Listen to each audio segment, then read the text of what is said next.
है कि सोमवार की अगर प्रदोष पड़ती है, बहुत ध्यान से सुनना महाराज, सोमवार की प्रदोष पड़ती है तो शंकर भगवान कैलाश पर निवास करते हैं। मंगलवार की प्रदोष पड़ती है तो शिव काशी में निवास करते हैं। बुधवार की प्रदोष पड़ती है तो शिव रजत भवन में निवास करते हैं।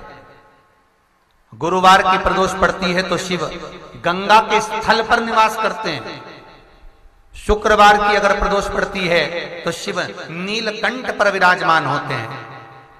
शनिवार की अगर प्रदोष पड़ती है तो शिव शमी के वृक्ष के नीचे रहते हैं। और रविवार की जब प्रदोष पड़ती है तो शिव बेलपत्र के पेड़ के नीचे निवास करते हैं। महाराज ये एकादशी शंकर से कह रही है कि आपका स्थान ये नहीं कि आप कैलाश पर मिले, उस वार को, उस तिथि के दिन, उस अनुकूल।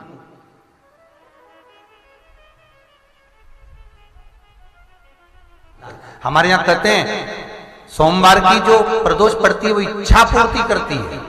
मंगलवार की प्रदोष रोग से मुक्ति देती है। बुधवार की प्रदोष कामना की पूर्ति करती है। गुरुवार की प्रदोष शत्रुओं का नाश करती है। शुक्रवार की प्रदोष सुख और शांति देती है।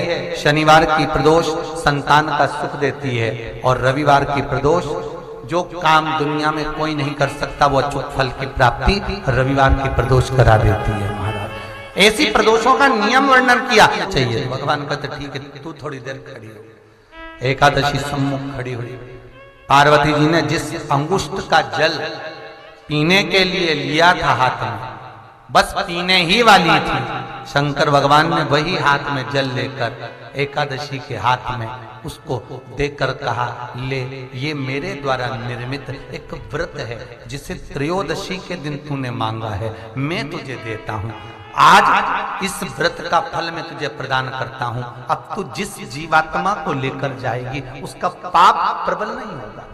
किसी स्त्री, पुरुष, बालक, बुजुर्ग जो भी होगा जिसने प्रदोष का व्रत करा होगा वो जीवात्मा को तू किसी फल की कामना से नहीं स्वतः ही लेकर चली जाए।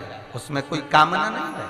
बन सके जीवन में 11 प्रदोष या 26 प्रदोष करने के बाद आप उसका उद्यापन कर विराम भी दे सकते। पर जीवन में एक बार प्रदोष का व्रत मौका मिले, जिस कामना से जिस दिन का भाव आपके मन में आए कि मुझे रोग से मुक्ति पाना है तो ये प्रदोष मुझे करना है, मैं रोग मुक्ति के लिए, हम जो भी आपके मन में आ रहा है, संतान प्राप्ति के लिए शनिचरी प्रदोष, आप उसका स्मरण करें। फिर लिखा शिव महापुराण में, बड़ा सुंदर लिखा वेदव्यास जी ने, मान लो आप प्रदोष का व्रत नहीं कर सकते, आप अगर व्रत नहीं कर सकते तो प्रदोष के दिन, प्रदोष काल में शाम का समय सूर्यास्त का कुछ पल, कुछ घड़ी के पहले से लेकर बाद तक का प्रदोष काल के अंतर्गत आप शंकर जी के मंदिर में जाकर 1 लोटा पानी, 5 बेलपत्र भी अगर समर्पित करते हैं तो संपूर्ण प्रदोष का फल आपके भाग्य में प्रबल हो जाए। शिव महापुराण में इसका